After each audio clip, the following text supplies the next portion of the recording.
Spotted ang aktor na si John Estrada na may kasamang mystery woman sa isang bar. Gaano kahirap sa isang babae ang ipagpalit sa iba? Sobrang hirap. Dahil hindi lang puso ang nasasaktan, pati ang tiwala, dignidad at mga pangarap na binuo ninyo bilang mag-asawa. Mas lalong masakit kapag ibinigay mo ang maraming taon ng buhay mo sa isang tao. Ipinaglaban mo ang relasyon ninyo, pero sa huli, malalaman mong may iba pa pala. Ito ang masakit na realidad na naranasan ng beauty queen na si Priscilla Mireles matapos ang mahigit isang dekada niyang pagsasama sa aktor na si John Estrada. Isang relasyon na umabot ng 14 years pero nauwi rin sa divorce matapos ang sunod-sunod na kontrobersya at mga isyong kinasangkutan sa ibang babae. Para sa maraming tao, parang perpekto ang kanilang love story noong una.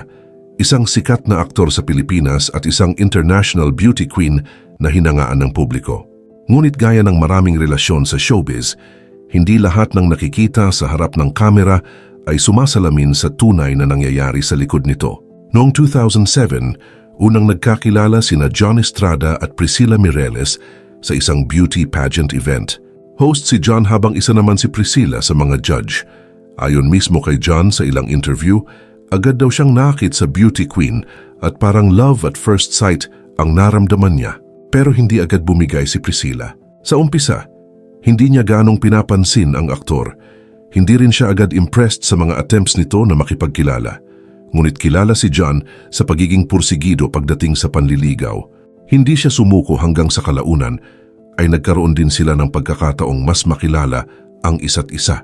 Habang tumatagal, naging mas malapit ang dalawa hanggang sa tuluyan silang naging magkasintahan. Sa paningin ng marami, parang isang fairy tale ang kanilang relasyon. Isang beauty queen na galing sa Brazil at isang sikat na aktor sa Pilipinas na nagkakilala at nagkainlaban. Pero bago po ang lahat, baka pwedeng palike muna ang video na ito. Isang simpleng click lang, pero malaking tulong yan sa aming mga content creators para makagawa pa ng mga kwentong gaya nito.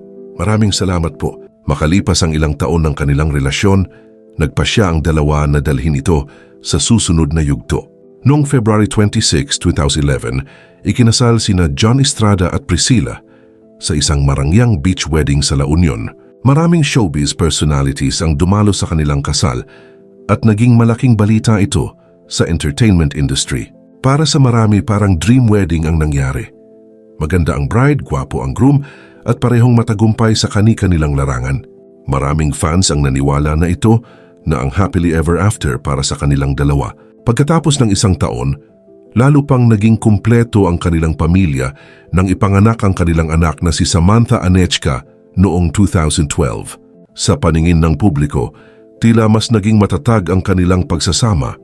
Madalas silang makita sa mga events at interviews bilang isang masayang pamilya. Ngunit ayon kay Priscilla sa kanyang mga huling interview, hindi naging kasing simple ang kanilang relasyon tulad ng iniisip ng marami. Sa loob ng 14 na taon nilang pagsasama, maraming beses niyang sinubukang iligtas ang kanilang relasyon. Inamin niya na dumaan sila sa couples therapy at nagpakonsulta pa sa psychiatrist sa pag-asang maayos ang kanilang pagsasama. Sinubukan din nilang lumapit sa simbahan at maghanap ng paraan para mapanatili ang kanilang pamilya. Ngunit sa kabila ng lahat ng kanyang pagsisikap, dumating ang punto na pakiramdam niya ay siya na lamang ang lumalaban para sa relasyon. Habang siya ay nagsisikap na ayusin ang kanilang pagsasama, paulit-ulit namang lumalabas ang mga usap-usapan tungkol sa ibang babae na inuugnay kay John Estrada. Unti-unting naging mas maingay ang mga bulong-bulungan sa social media at sa showbiz circles. Ilang beses ding naglabas si Priscilla ng mga cryptic posts online na tila patama sa mga babaeng umano'y nakikisangkot sa kanilang relasyon. Isa sa pinaka-nag-viral na pahayag niya ay nang sabihin niya sa isang interview na hindi lang daw simpleng third party ang naging problema sa kanilang pagsasama. Ayon sa kanya, parang hindi lang third party, parang buong barangay na. Ang linyang ito ay agad kumalat sa social media at naging simbolo ng matagal na niyang pinagdadaanang emosyonal na sakit.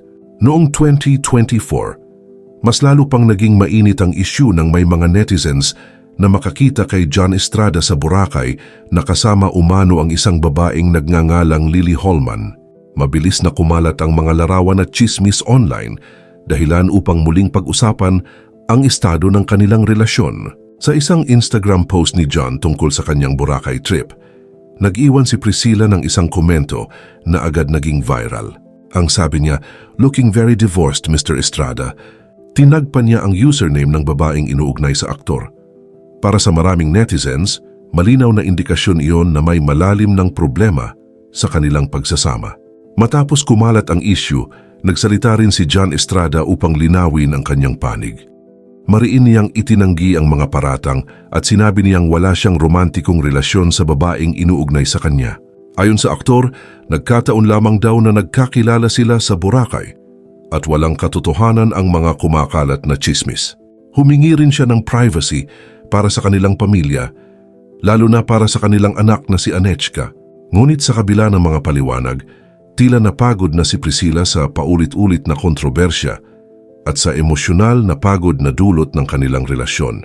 Dahil si Priscilla ay isang Brazilian citizen, mayroon siyang legal na opsyon na hindi available sa maraming Pilipino ang mag-file ng divorce sa Brazil. Noong 2024, nagpasya siyang gawin ang hakbang na ito upang tuluyan ng tapusin ang kanilang kasal. At noong March 31, 2025, opisyal nang idineklara ng korte sa Brazil na dissolve na ang kanilang kasal.